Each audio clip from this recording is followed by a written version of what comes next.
Good day mga idol, nandito tayo. Bumili tayo ng no flat tires sa Lazada. Kasi ang problema sa road bike, madali ma-flat. Ito, wala nang hangin-hangin to. No brainer na to, guys. Medyo mahirap lang ikabit. Kailangan mapaupo nyo muna siya. Ayan o, sa groove. Ayan o, dapat mapapasok nyo muna sa groove. Kaya medyo mahirap-hirap. Gagamitan ng konting lakas.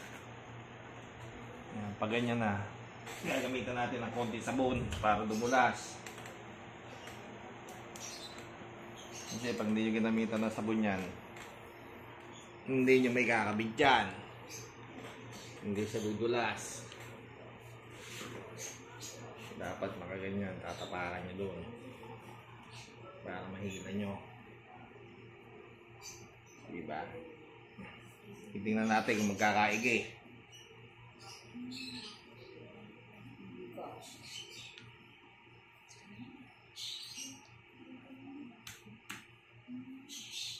Panggi na lang. Hindi higit yan eh. Tigas. Hindi kakayanin.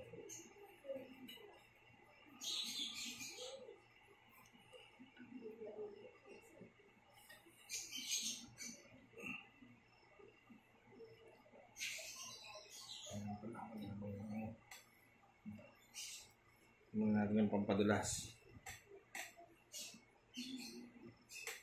Sasaan din, madadali rin natin yan.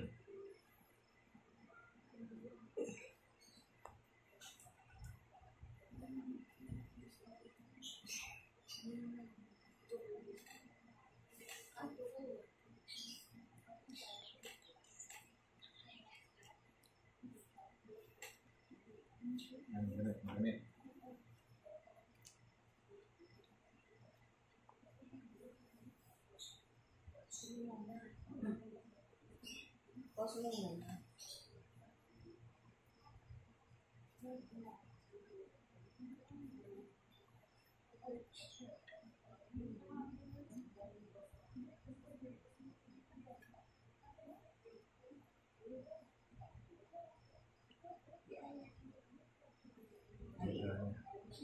Hindi tama yun. Kasi ito nang sa YouTube.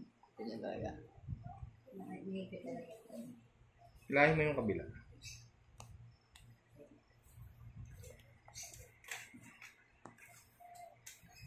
Ito. Yung paa eh.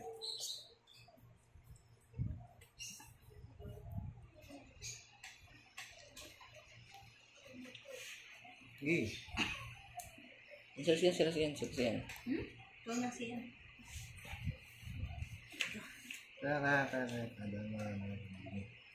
I-pause mo nga kasi muna. Go. Yan guys, napakahirap ikabit. Kailangan ng manpower dito. Kaya magkakabit kayo mag-isa, hindi nyo kakayanin. Kaya ginamitan pa namin ng heat gun po para maikabit namin. Pinainit muna namin yung rubber para ma-stretch ng konti. Tapos tinalian namin ng zip tie kung saan, tapos unti-unti. Kailangan nyo ng manpower dito. At saka ng konting brain power. Pawis na pawis po ako. Ayan, no? Tumatagak pa kang pawis. Oh. Diba? Kahit gabi na. Dapat lalagyan nyo pati ng langis dito. Yung rim. Para pag konti na lang, madali nang medyo madulas yung pumasok. Diba? Ayan, swabe na. Oh. Wala ng flat. Oh. Sobrang tigas. Grabe. So that's it guys. Sana magustuhan nyo itong video to. Please like, share, and comment kung gusto nyo itong aking ginawang video ngayon. Salamat!